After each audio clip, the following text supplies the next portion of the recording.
وحدت الوجود کے عقیدے کا زہر اس حد تک معاشرے کے اندر پھیل چکا ہے کہ ہم دیکھتے ہیں ڈاکٹر اسرار صاحب جیسا شخص جو مفسر قرآن کے طور پہ معاشرے میں معروف ہے، وہ بھی اسی عقیدے کا دفاع کرتا ہوا نظر آتا ہے۔ یہ ان کی کتاب ہمارے ہاتھ میں ہے، سورۃ حدید کی شرح میں ام المصبحات شائع کیا ہے مکتبہ خدام القرآن لاہور نے، رائٹر ہیں ڈاکٹر اسرار صاحب۔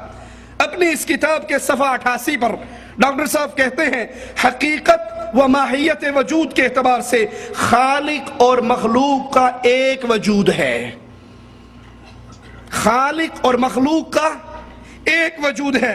کائنات میں وہی وجود بسیط صلاحیت کیے ہوئے ہے، لیکن جہاں تعین ہوگا تو وہ پھر غیر ہوئے، اس کا عین نہیں۔ چنانچہ ان کا کہنا ہے کہ یہ کائنات کا وجود ایک اعتبار سے اللہ کے وجود کا عین ہے۔ کائنات کا وجود، یاد رکھنا، کائنات میں جانور بھی ہیں، غلیظ جانور بھی ہیں، کتا اور سور اور خنزیر بھی ہے، فاحشات عورتیں بھی ہیں، گندے مرد بھی ہیں، شراب اور موسیقی کے آلات بھی ہیں۔ کہا یہ کائنات میں جو کچھ ہے وہ ایک اعتبار سے اللہ کے وجود کا عین ہے اور دوسرے اعتبار سے غیر ہے۔ فرماتے ہیں یہ ابن عربی کا نظریہ ہے، صفحہ 91 پر کہتے ہیں شیخ ابن عربی کے بارے میں، یہ آپ کا شیخ ہوگا، ہمارا شیخ نہیں ہے۔ جس ظالم کا یہ عقیدہ کہ خالق اور مخلوق کو جو ایک جانے وہ مومن، وہ موحد، اور جو خالق اور مخلوق میں فرق کر کے کہے خالق اور ذات ہے، مخلوق اور چیز ہے، وہ کافر ہوتا ہے آپ کے مذہب میں۔ یہ آپ کا شیخ ہے، ہمارا نہیں۔ کہ شیخ ابن عربی کے بارے میں میں عرض کر چکا ہوں کہ جہاں تک حقیقت و ماہیت وجود کے بارے میں ان کی رائے کا تعلق ہے، میں اس سے متفق ہوں اور میرا بھی یہی مسلک ہے۔ بہرحال میرے نزدیک کم سے کم یہ مقام ایسا ہے هو الاول والآخر والظاہر والباطن کہ اس کی بے تکلف اگر تعبیر و تفسیر ہو سکتی ہے تو وحدت الوجود کے حوالے ہی سے ہو سکتی ہے۔ وہ ڈاکٹر اسرار صاحب کا اعلان سنیے، ان کی کتاب ہمارے ہاتھ میں موجود ہے، جو لینا چاہے لے سکتا ہے، جو دیکھنا چاہے دیکھ سکتا ہے۔ مکتبہ خدام القرآن لاہور کالج سے، قرآن کالج لاہور سے شائع ہوئی ہے۔ کہتے ہیں جو عقیدہ ابن عربی کا ہے وہی عقیدہ حقیقت ماہیت وجود کے بارے میں میرا ہے۔ جیسے وہ بھی یہ کہتا ہے کہ اللہ اور اس کی مخلوق کو دو کہنے والا کافر ہے، ایک کہنے والا مومن ہے، کہا میں اس کے ساتھ متفق ہوں، میرا بھی وہی عقیدہ ہے جو اس کا۔ ڈاکٹر صاحب آپ کو ابن عربی کا مسلک، اس کا نظریہ مبارک ہو، مگر اہل ایمان ابن عربی اور آپ کے مسلک کو ماننے کے لیے تیار نہیں ہوں گے۔ کیوں؟ کیونکہ ابن عربی خالق اور مخلوق کے وجود کو دو ماننے والے کو کافر و مشرک کہتا ہے اور ایک ماننے والے کو مومن کہتا ہے۔ معنی نعوذ باللہ ثم نعوذ باللہ یہ ہوا جنات، شیاطین، کفار، حیوانات، سب کا وجود عین وجود رب ہے۔ لا حول ولا قوت الا باللہ۔ ڈاکٹر صاحب اپنی اسی کتاب کے صفحہ 91 پر کہتے ہیں شیخ ابن عربی کے فلسفہ وجود پر اکثر و بیشتر ناقدین، بالخصوص آج کل کے سلفی المزاج لوگ، اس پہ اعتراضات کرتے ہیں، اس پہ تنقید کرتے ہیں۔ ڈاکٹر صاحب شاید آپ سلفیوں کو نہیں سمجھتے، شاید آپ نے سلفیت کو قریب سے دیکھا نہیں ہے۔ سلفیت کی نگاہ میں معصوم عن الخطا ایک ذات ہے اور اس ذات گرامی کا نام مبارک محمد الرسول اللہ ہے، محمد حبیب کریم۔ ان کی آواز سے جس کا آوازہ ٹکرائے گا سلفیوں کا بچہ کٹ سکتا ہے، اس کو حق نہیں کہہ سکتا۔ آپ بھول گئے سلفیت کو، شاید آپ نے احمد ابن حنبل کو نہیں دیکھا، شاید آپ نے اس کی تاریخ کو نہیں پڑھا۔ اس نے یہی مطالعہ کیا تھا، یہی مطالبہ کیا تھا، وہ سلفیت کے امام تھے، وہ مسلک اہل حدیث کے پرچار کرنے والے تھے۔ وہ کہا کرتے تھے قرآن کی ایک آیت لا دو، محمد کریم کی ایک حدیث لا دو، میں اپنی پشتوں پہ پڑھنے والے ان دروں کو رکوا سکتا ہوں، کہہ سکتا ہوں، قرآن و حدیث کے مطابق فتویٰ دے سکتا ہوں، اور اگر قرآن و حدیث کا فیصلہ نہیں آئے گا احمد ابن حنبل کے روح اور جسم کے رشتے کو توڑا جا سکتا ہے، اس کی زبان سے شریعت کے خلاف فتویٰ جاری نہیں کروایا جا سکتا۔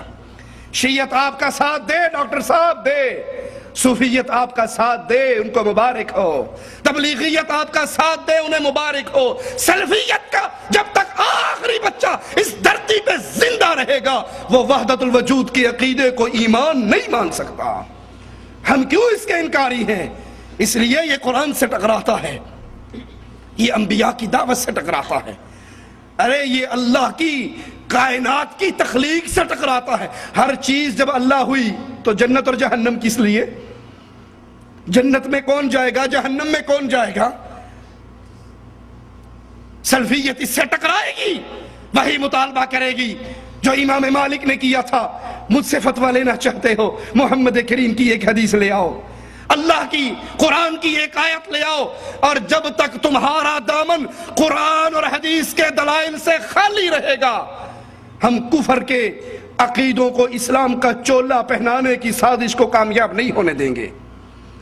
ابن عربی آپ کا شیخ، آپ اس کے فلسفے کو سمجھیں۔